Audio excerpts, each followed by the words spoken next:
So I'm taking the opportunity to shine a light on a topic of marketing and promoting ourselves effectively. So in today's coaching conversations, I'm going to be speaking to Mark Williams, who is a speaker, author, and podcaster, and affectionately known as Mr. LinkedIn. Now, I very first came across Mark last year, and I was listening to a podcast where he was being interviewed on the Association for Coaching podcast channel. And I found his interview to be fascinating, really practical, focused, and probably, frankly, one of the most useful podcasts I've listened to in a really long time. I took loads of notes in my coaching journal. And as a result, I obviously connected with him, started following him, and I could see immediately that he was somebody who really does walk his talk. So today, Mark is going to share with us some really helpful tips for successfully understanding and engaging on LinkedIn, and how you can potentially attract more clients, and ultimately, and that's what we all want to do, grow our coaching businesses. So we're going to talk about the difference between sort of marketing and networking as well. Now, there are going to be people here today, and I can see from, some faces of qualified coaches that have been around for quite some time. So it's really lovely to see some of you here. So we're going to be of all levels, some of you using LinkedIn already, some of you new to it. But I would say, regardless of that, make sure you have your notebook, your coaching journal with you, because you're going to have lots to take away from today. Now, the other thing I just want to say before we get started is I know there are lots of other social platforms out there. Please remember, Mark is a specialist in LinkedIn. And so this is going to be our focus for today and this conversation. So without further ado, I want to get started and officially welcome you to Coaching Conversations, Mark. And thank you so much for joining me here today. Well, thank you for inviting me. It's a pleasure to be here. I'm really looking forward to this. Wonderful. Great. Well, let me start by asking you to share a little bit about you and your journey, how you got into what you're doing, and what you do, and how you became known as Mr. LinkedIn. Yeah, there's the Mr. LinkedIn thing's interesting actually, because you'd think, wouldn't you, that would be potentially an issue with LinkedIn, because that's a trademark. Obviously, LinkedIn's a trademark. And their lawyers did contact me once, many years ago, and asked me about this Mr. LinkedIn brand, they said. To which I replied, I don't have a Mr. LinkedIn brand at all. It's just what people call me. So I don't know what you want me to do about that. To which they didn't reply. And that went away quite quickly. But it actually, that name merely came about as that was my Twitter handle. And when I first started, I kind of thought, that sounds like it's fairly obvious what I do from that. And then it kind of stuck from there, really. So, but my background is that prior to doing what I do now, which, by the way, I started in 2008. So quite a long time ago. I imagine a lot of people wouldn't have even been on LinkedIn when I first started training LinkedIn. But prior to that, I was actually in recruitment. I ran a recruitment business for 12 years. And that's how I came into LinkedIn. Now, if you think back, if anybody was on LinkedIn back in the day, LinkedIn started in 2003, by the way. And in fact, they're just coming up to their 20th birthday on May the 5th, which makes them older than any other effective and actual social network that people use these days. And so I was running this recruitment business, and I had somebody working for me, chap called Tom. I remember he was a really good guy, top performer. And one day I came into the office. It was quite a sales orientated environment, really. And I expected all these top salespeople to be on the phone, talking to people most of the day. And I looked across the office, and Tom, who was almost always on his feet and walking up and down the office on the phone, chatting away to people, he was sat staring at his computer screen. Now, experience told me that could be a bit of a problem. Either he's looking for a job, or he's about to hand his notice in, or he's very distracted by something. Clearly something's not right. So I dragged him into my office and said, Tom, what's the problem? And he went, what do you mean, what's the problem? There's no problem. And I said, look, you're always on the phone, which is great. I've been observing you sat there just staring at a computer screen. What's up? And he said, I understand what you mean now. He said, I found this website called LinkedIn.com. He said, it's absolutely unbelievable. He said, you won't believe the things you can do. He said, I can literally look up any organization and see everybody that works there, which was a slight exaggeration. This was in the days when LinkedIn probably had about 25 million members, if that, to be honest. So it certainly wouldn't have been everybody in an organization. But he saw it as an amazing tool to kind of map out organizations that he was targeting to do business with. For me, well, first of all, I said to him, look, Tom, you're not going to make money sitting staring at a computer screen. You need to get on the phone and start engaging with people. How little I knew at that stage. And anyway, so I thought I'd better give it a chance. I'll have a look at this thing. I can't really dismiss it without properly assessing it myself. And I think it probably took me about half an hour for the penny to drop for me. You got to remember, I've been in business quite a long time at that point. I had a lot of contacts, and I started looking them up, and I'd find them, and then I'd connect with them, and then I'd see that they were connected to other people that I also knew, and I had no idea that they knew each other. And for me at that point, I just thought, wow, these networks that have always been hidden from us are now suddenly visible. And that was revolutionary. I couldn't believe that you could actually see all of that. That really was just the tip of the iceberg. But for me, that was the moment when I realized this was going to be a really important tool for everybody to use in business. And so I decided that I ought to train, because there was no other tool that my team were using that they weren't trained to use, right? Everything from the phone to their computer, to everything they were trained to use, but not this thing called LinkedIn. So I thought I'd better find someone who can train them. And of course, I couldn't find anyone.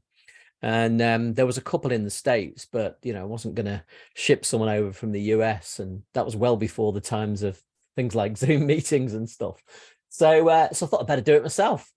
And that's how I got into it. And, the rest is history, if you like. A couple of years after that, I left and set up my own training business, I say in 2008.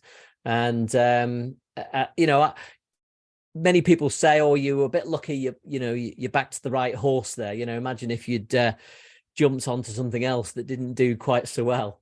But that's probably an element of truth in that. But to me, it was a calculated gamble, because it seemed obvious to me that LinkedIn would become important. And, LinkedIn themselves have probably not always done themselves too many favors in terms of their growth, because there's a lot of things they could have done better.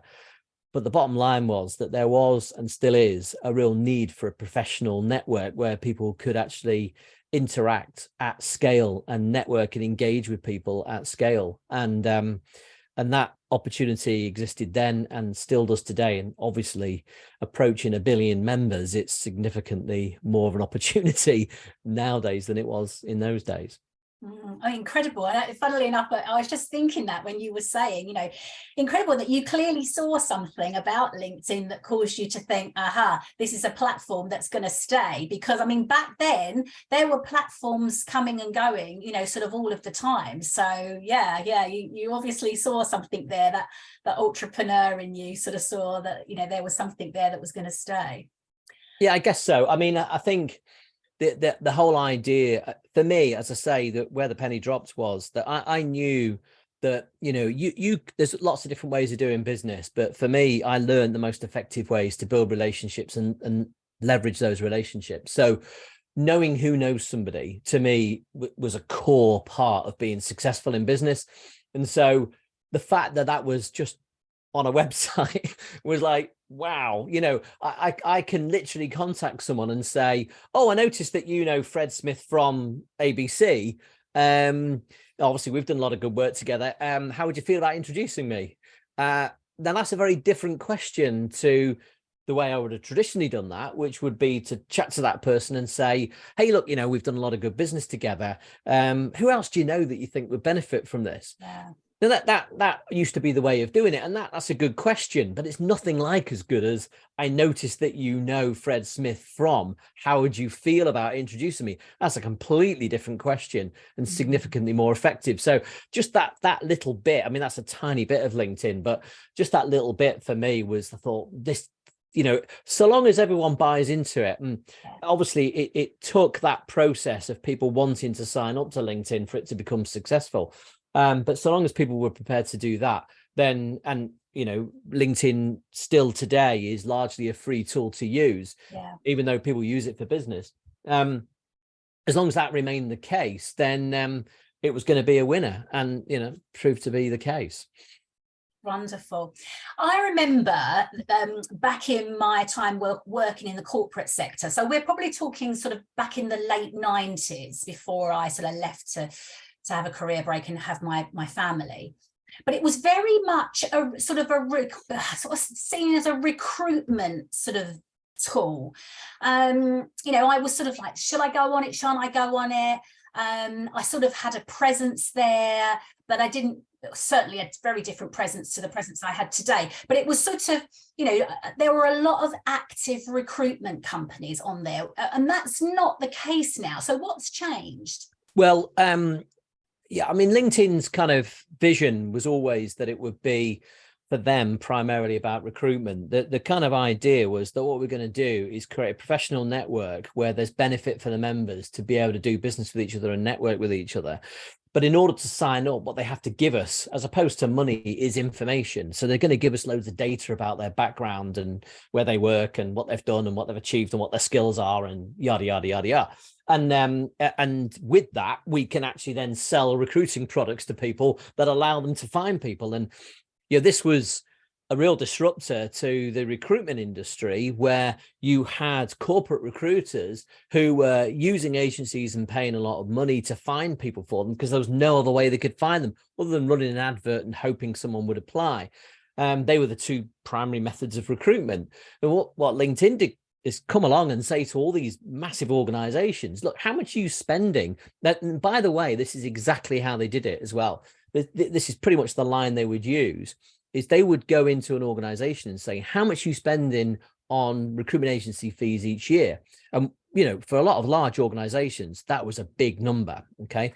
And they would say, well, for a relatively small amount of money, we can sell you full access to our network of professionals, right?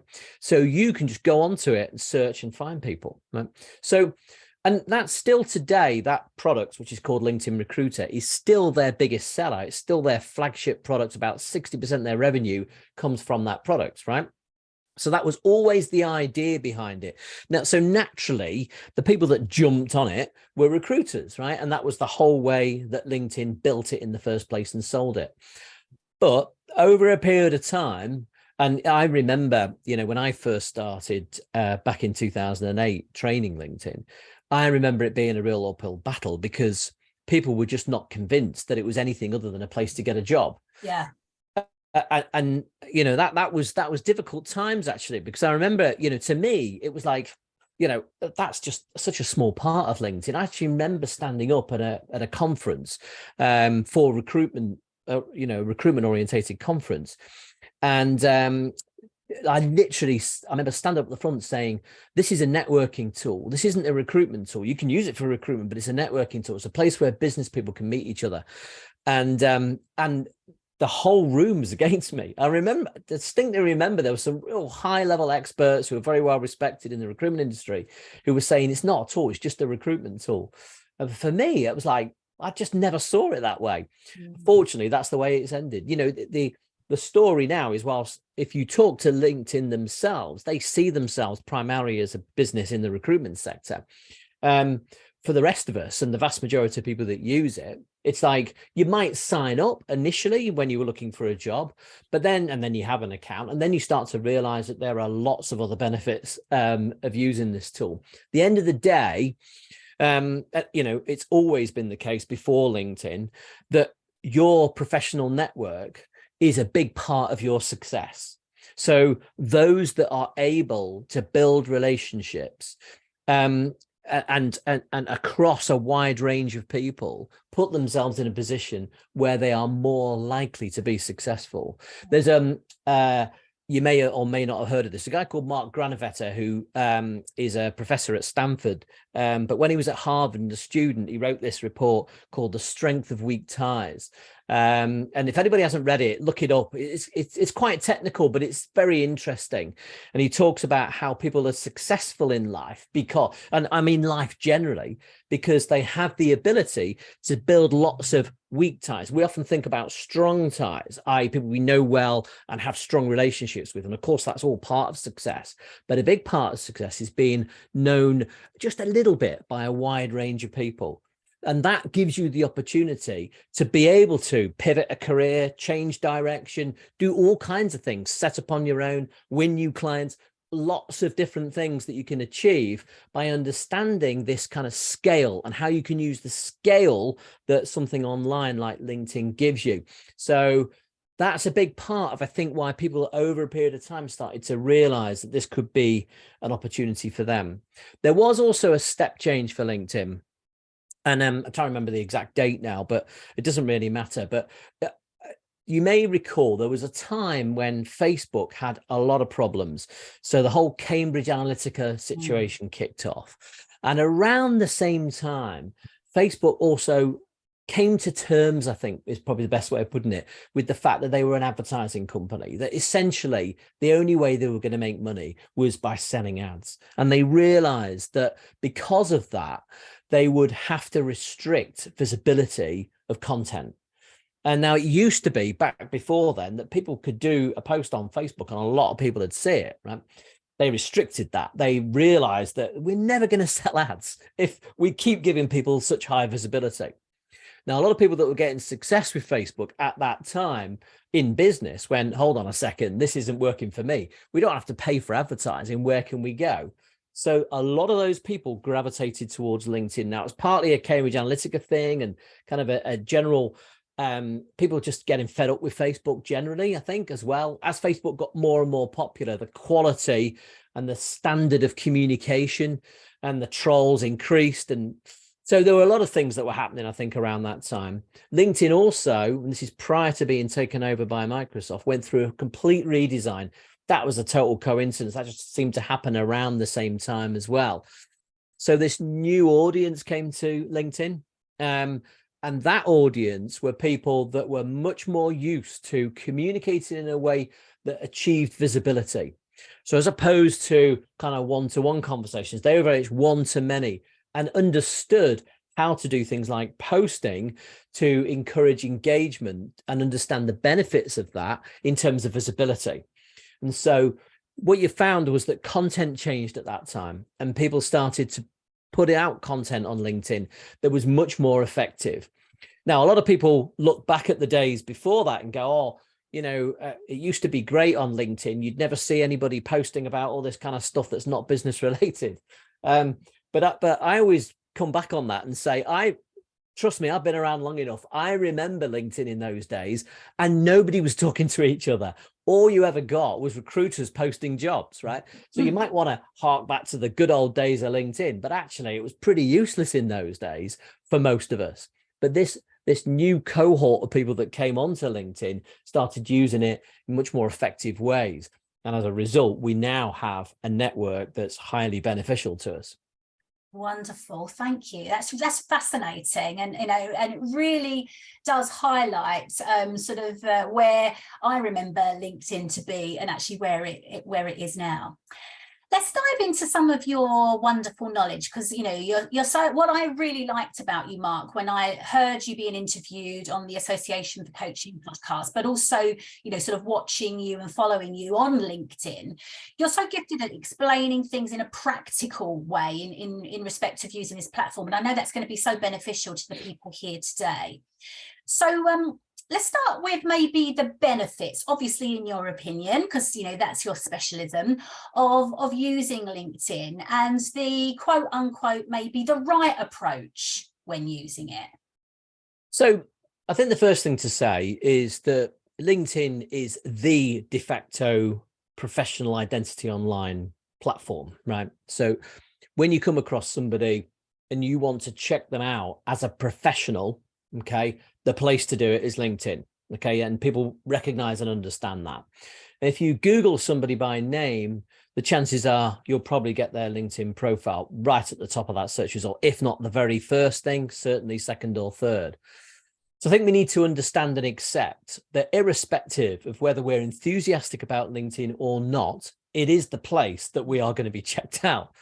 And that is critical, right? So accepting and understanding that we have a professional identity online, and there's no way of really avoiding that. We want to try and make sure that we manage that the best way we possibly can, so that we're coming across in a very authentic and real way. Now, that's just almost a protective thing, right? It's just making sure that we come across the right way. But then there's all the advantages of how we can then use that to expand our business, win more customers, build our networks, and all the rest of it that come with that. So, yeah, I mean, that's the starting point, I think, with all of this.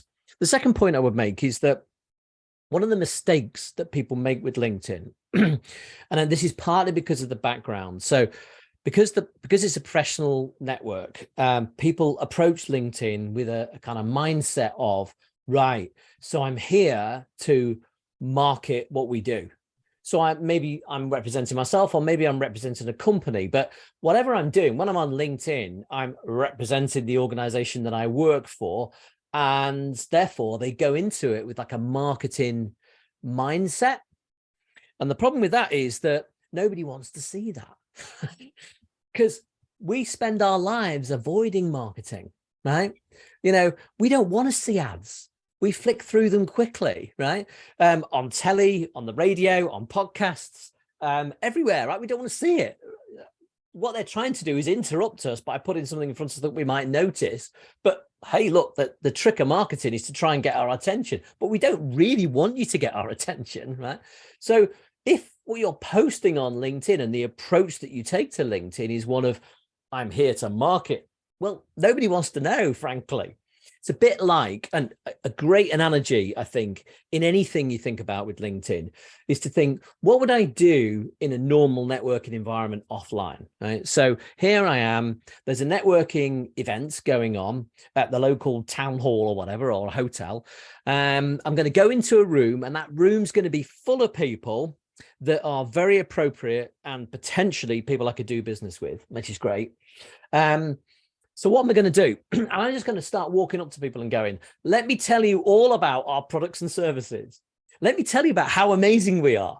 Let me give you the features and benefits of our products. I mean, seriously, if you saw someone doing that in a networking event, they'd get kicked out probably, or certainly people would start ignoring them. But nobody would do that. That's just an illogical way of acting, okay?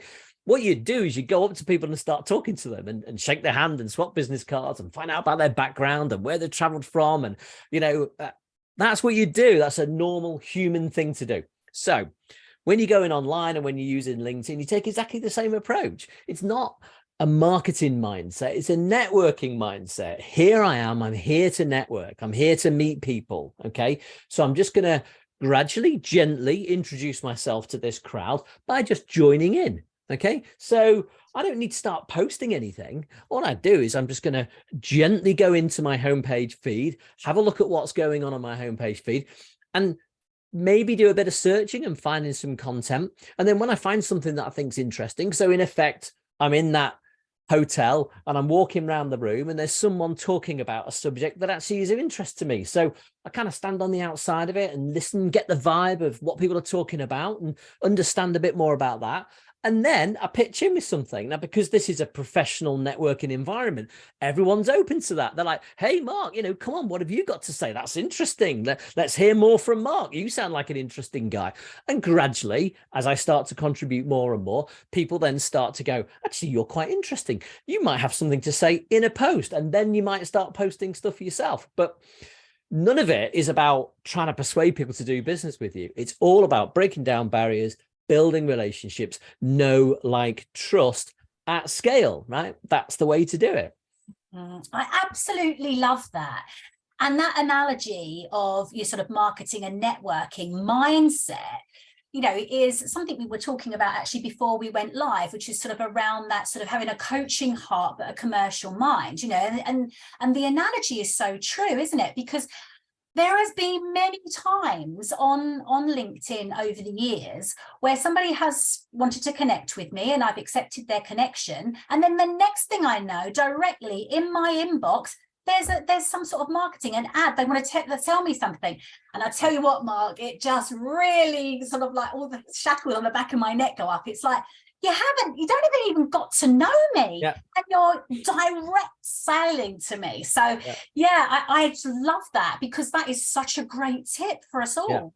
Whether somebody feels awkward about marketing, well, think about it as networking, or whether maybe they have the thought that they need to go in there and directly market, well, let's scale that back and have more of that networking mindset. I absolutely love that.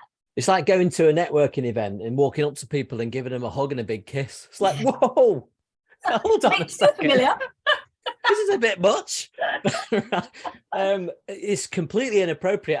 And I know it's so frustrating when people do that. There's two sides of that. There's the first one where they actually send you an invite and they personalize the invite and they say, I'd like to have a discussion with you about this.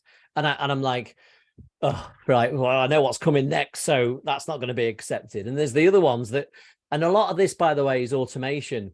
They don't even know the invite's been sent, right? They have an automation bot that does all this for them. And it's sad, right, that people get excited about products like that, because it's just taking away that human element of networking.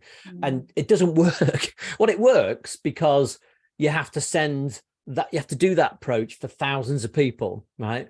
And if you can hit thousands of people, then if only 5% respond positively, you're getting somewhere. So that's where it works. But what about the, 955 people that rejected you? That's what people don't accept or understand about that kind of approach. It's a very short-term view of how to do business.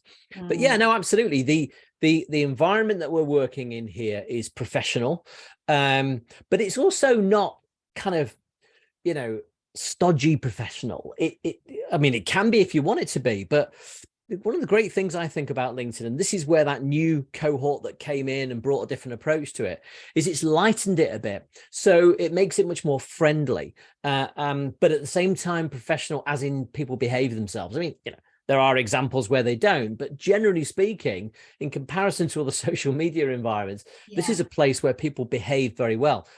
It's a kind of hidden strength of LinkedIn that I don't think LinkedIn ever thought this through when they first started.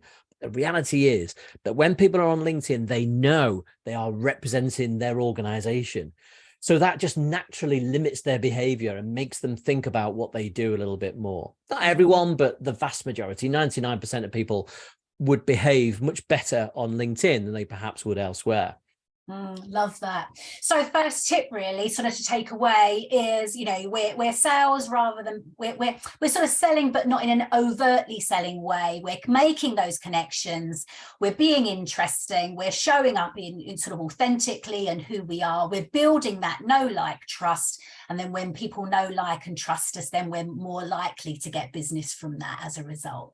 Yeah, I mean, look, know, like, trust is a very well-known term, and I believe every business, know, like, trust is important, and I very much believe that it doesn't matter what you do in business, people buy from people. But we're not any type of business here. We're talking coaches.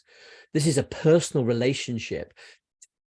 Trust is so important. Yeah, you could argue it's always important, but in coaching, I'd say it's more important than anything. And one of the things I would say as a tip about how you use LinkedIn is you've got to think about the recipients the other end. You want high visibility. You want lots of people to be able to see you, but you also want them to get to know you. And how you behave on LinkedIn is the biggest indicator to other people as to who you are and whether you're their type of person that they want to work with. If you're going to work with a coach, you really do need to feel that they are your type of person, right?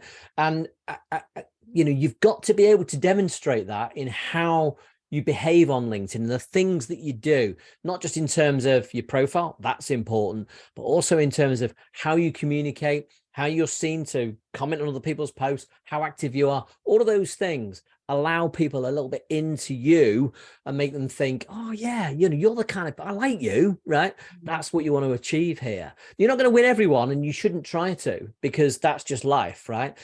If you try to win everyone, you'll be very vanilla and nobody will love you, right?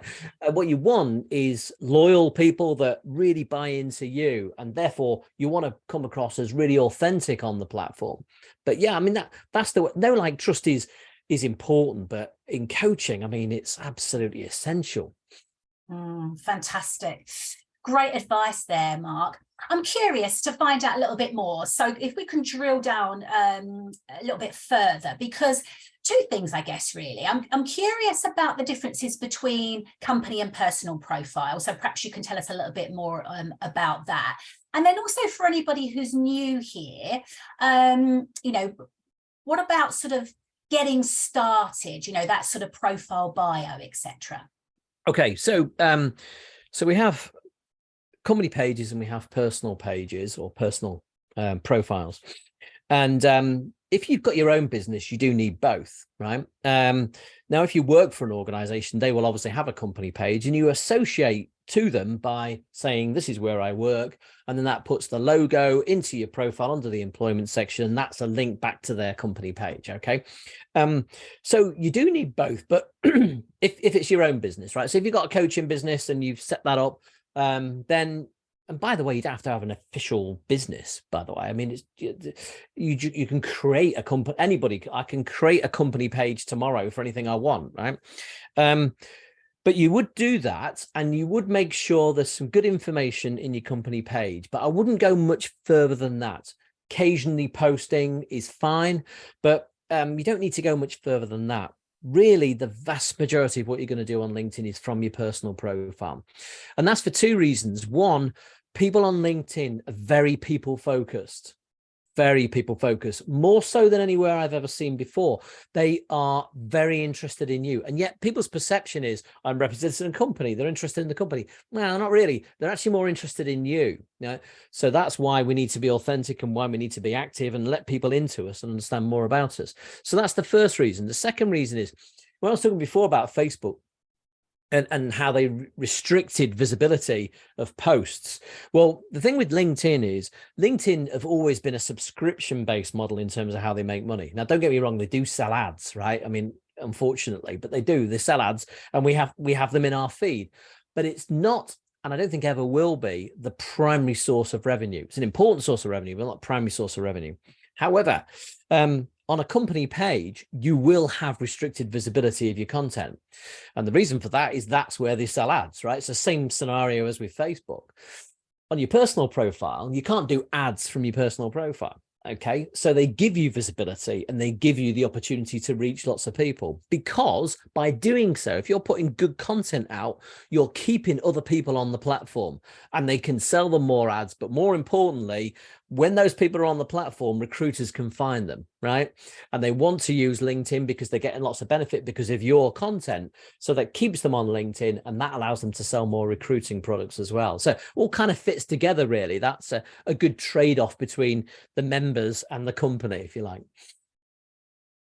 So have both the recommendation, but use your personal one more than your business one, your company. Yeah, and all your activity will be from your personal profile, and most of your content will come from your personal profile. That's Brilliant. The way to do it, and that's the way you'll get real visibility and the success that you deserve on LinkedIn. In terms of starting off, I guess it depends on what the starting point is, but without going through the basics of how to create a profile, the main thing is, what you want to do in a good profile is make sure that you are representing yourself in an authentic way, and be brave, right? Now, fortune favors the brave, very much so on LinkedIn.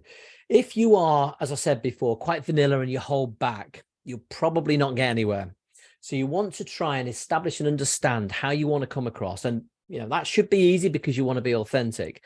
And then in your profile, try and get that across as much as you possibly can. And there are things you can do that help in that regard. So there's a feature on LinkedIn called profile video. Now, if you go to my profile, you'll see it. There's like a video behind the profile picture. It's a 30-second introduction. Use it. Now, it is a relatively new feature, so not everybody will have access to it yet because they gradually roll these things out. But if you've got access to it, if you just tap or click on your profile picture, you should see the option there. Then use it, because this is a way of differentiating yourself and breaking down those barriers. And so many people don't use it. It amazes me that they feel like, oh, you know, I'm going to look silly. Or look, if you want to do business, then you got to get out there and you got to really present yourself. Okay. That's a bit like if you don't do it and you go, oh, you know, I'm not sure this is going to look great. That's a bit like standing in the corner at a networking event and not speaking to people because you're a bit worried about what they're going to think about you. You can't afford to do that. So you've got to get out there. Also, you can use things like the about section, which is a written section. You can come across as, you know, genuine and the kind of person that someone would actually want to talk to. Whereas most about sections are very dry, quite salesy, not very attractive to read, really. Think of a story, you know, talk about your why. You know, why do you do what you do? Think about an example. Maybe tell a story in there as to how you got into coaching, something like that. Something that people want to read. Right? So the about section can be used in that way. Then you've got things like featured, which sits underneath the about section. And that allows you to put media in. So you could produce another video there. You could put that on YouTube and then link that and have a video of you. I was working with a coach recently and we did some Q&A. So I asked him questions and he answered them. And then we just used the answers and put them into a little video for him. It's a really effective way of just showing people who you are. What we're trying to do here is just break down the barriers so that when someone's viewing your profile, they start to get a sense of who you actually really are and feel that this is someone that they'd want to do business with or want to work with. I mean, do business is a bit of a sort of formal term, really. Better to think about, oh, this is someone I could really see myself working with, and I could really see how they could help me. You know, that's the kind of coach client relationship that you want to foster. And that's very much how people need to see you through your profile on LinkedIn. So there's lots to a profile, but as a kind of general advice, I would say try and come across as being very authentic, very real, and make it easy for people to want to approach you. You know, make yourself more approachable in the way that you present yourself. Wonderful. That's really good advice. Do you mind sort of, you know, maybe for those people who are new to LinkedIn and think, oh God, you know, maybe I should have started this years ago. What's the sort of, you would say, the starting point in as much as tips for, you know, building those connections? Yeah. So, I mean, you can start with the people that you know, and there's a variety of people that you might want to connect with.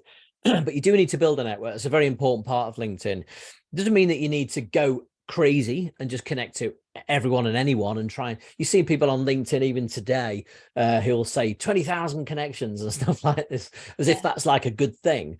Whereas when I see that, I just think you haven't got a clue what you're doing. Why would you say I've got 20,000 connections? There's nothing to boast about particularly. But then again, the flip side of that is that people build really small networks and only connect to people that they know well. And that's completely wrong. That doesn't understand that we're trying to do things at scale here, right? So that would be, you know, connect with people that you know and then build from there. And one way of building from there is to get active. So once you've started a network, that gives you a level of visibility by connecting to people that you know. But then get onto LinkedIn and start looking for content, right?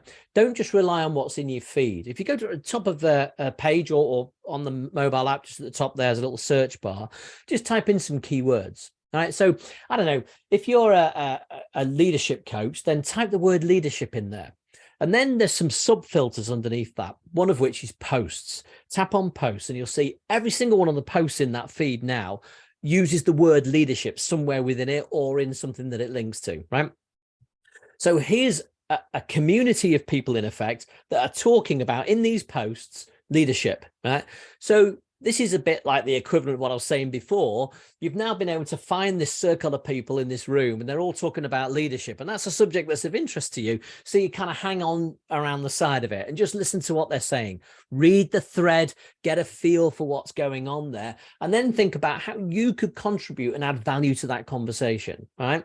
Don't worry about looking stupid. You're not going to look stupid. I mean, you're not going to type anything that's going to make you look stupid, but you might feel a little bit like, oh, you know, is this going to work? Am I going to, am I going to not look stupid so much, but am I going to, select myself out here that people are going to think, who are you? It's a bit like being in that networking event and there's this group of people and they're all talking and you're like, oh, I've got something to say, but if I do, they might go, who are you? Right? This is LinkedIn. This is a professional networking environment. Nobody's going to do that, right? They probably wouldn't even think it, but even if they did, you're not going to know that. They're certainly in a professional environment. They're not going to go, who are you? Right? Far from it. They're actually going to go, great. What else have you got to say? Right? This is great. Tell me more. Right? And through that process, you'll then start to connect with people, because what will happen is people will start noticing you, they'll start inviting you, or you come across someone, you did a post, that was a really good post, I enjoyed the comment thread, got involved in that. I'm going to connect to the person that did the post. I'm going to say, thanks for that post. I really enjoyed connecting with people as a result of the engagement that happened there. So I thought I'd invite you to connect as well. And gradually, over a period of time, you start to build a very relevant network, because these are all people that you've met through discussions around subjects that are very important and interesting, not just to you, but to the kind of people that you want to reach, right? And that process, as you start to build a bigger and bigger network and you start to become more and more visible as a result, more and more people invite you. So invitation should never be a one-way process. It starts that way for sure, because you've got to start from scratch. But as you start to get momentum, you'll find a lot more people will start inviting you. And then you get to a point where you go, do you know what? I don't really want any more connections. I've got a big enough network as it is. But then you can switch your settings so that, like, if you look at my profile, the primary option of my profile is to follow, because I've got like 11,000 connections. I don't really need any more. I mean, don't get me wrong, I will connect to some people that I know and get to know. But largely what I want is followers, right? I want people to be able to see my content. And you can switch that in your settings so that it's follow as your primary option. So yeah, they're all the different kind of stages that you go through anyway. Love that. Fantastic. And maybe in a moment you'll share with us a little bit about do's and don'ts of posting content, but what sort of occurred to me there when you were talking is I remember you talking about, and it's the very first time I came across it, so apologies for those listening who already know about this, but I'm sure there'll be people who, like me, didn't. And when I listened to the interview last year of yours, you spoke about this thing called creator mode. Can you tell us a little bit more about creator mode and how useful it can be and what it is? So after many years of trying to kind of dictate to us how we should use the platform, LinkedIn finally woke up to the fact that the strength of the platform is in its members and the content that they post. It took them a long time for the penny to drop on that one, but they got there eventually. Now, so what they realized is that people are going to spend more time on this platform if some people, and it's only ever going to be a small percentage of people that post, actually we could do with helping them and giving them tools to help them create better quality content. And so they brought in creator modes a couple of years ago now. And it changes a few things. And one thing that it does change is that primary button on your profile. So that primary button on your profile that normally says connect changes to follow. People can still connect with you through the more menu on a profile. There'd be the option there. But the primary option, and the one that people will notice, is to follow. So it's not going to be for everyone. If you're at the early stages of growing your network, you don't want to put that friction between you and someone connecting with you in that way. So it's not for everyone. But once you get to a certain point and you feel that you've got good momentum in your network and you want to be putting out content, then creator mode makes a lot of sense. That really is the main downside, is just that button changing. All the other things are plus. So your profile becomes much more focused around your content. So your activity and your posts are right at the top of your profile. Your featured section is right at the top of the profile. Whereas things like the about section and employment section, they come much further down in your profile. You also get various other features that when they bring out new features, as long as they're creator focused, which most are, to be honest, you'll get them before people that don't have creator mode. And that obviously, that's already useful, but gets more and more useful over time. So you can do things like live streaming and things of that nature as well. People don't talk about this much, but I think this is a really good feature, is the fact that you are follow primary. You follow is your primary button.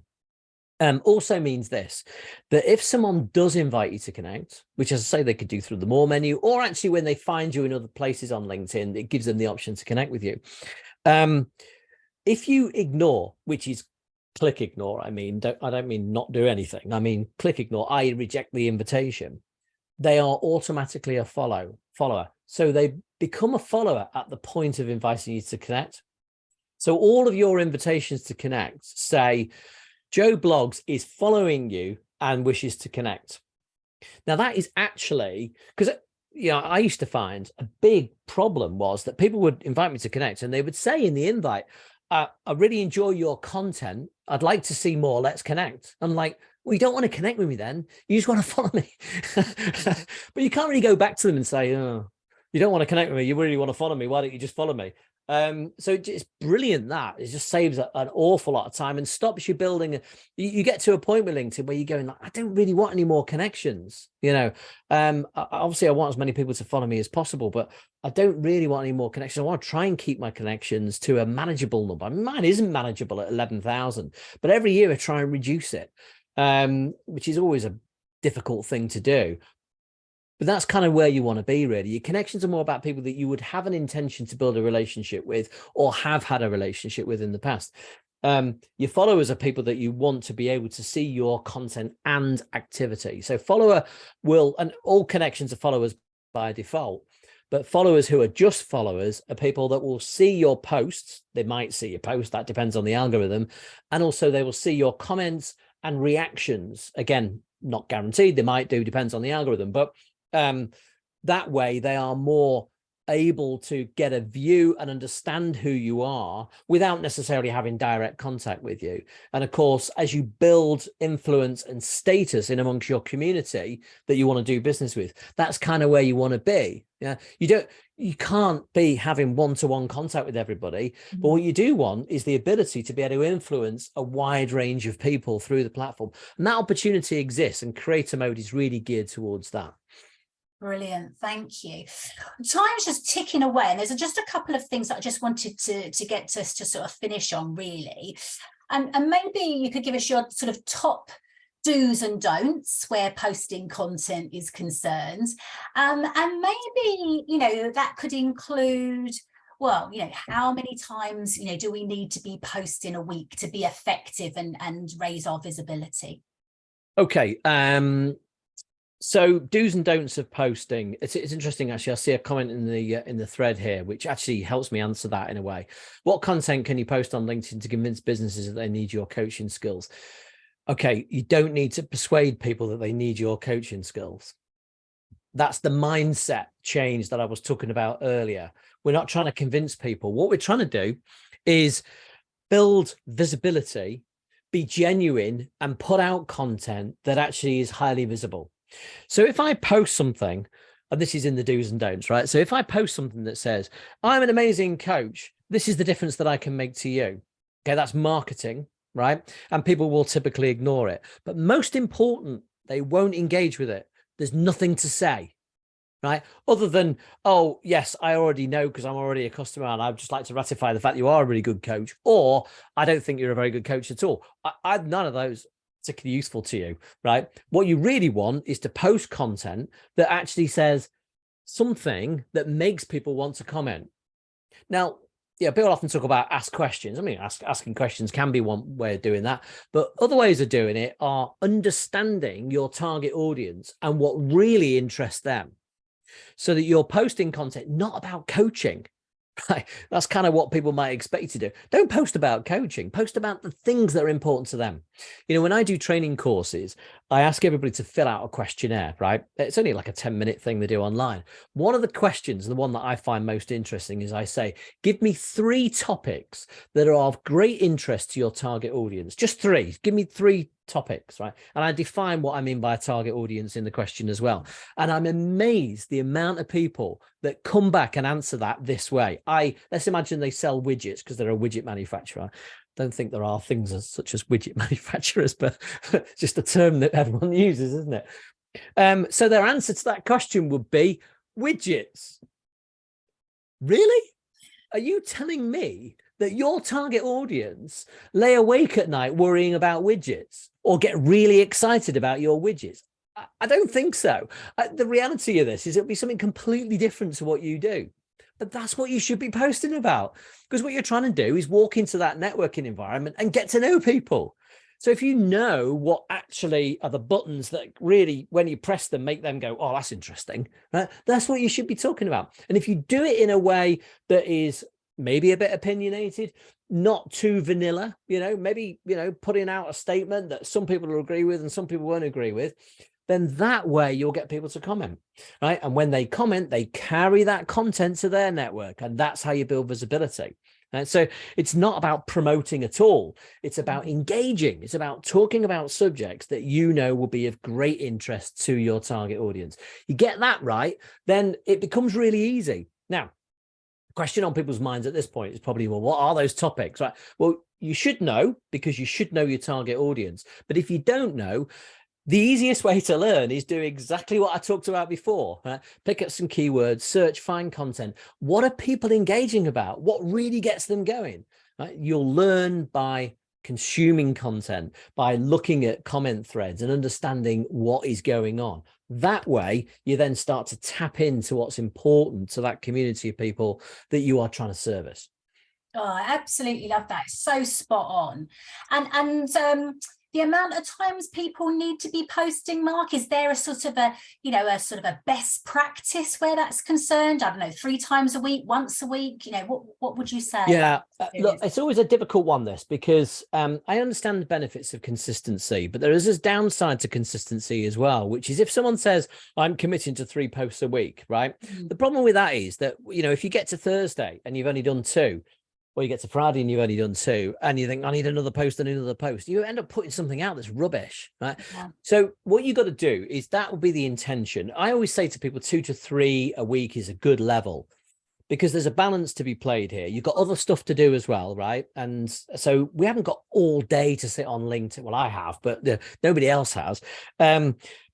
So you got to find a balance in terms of timing and your availability time. But also, you do want to post enough to learn, especially early days. So for instance, if I was to be able to post every day of the week, right, then every time I do a post, I learn what works and what doesn't, and I get better and better at it. So practice makes perfect. So it's finding that nice balance. So what I'd normally say to people is, look, start with 1 post, okay? Give it 3 or 4 days to air and judge what happened with that, and then do another one, okay?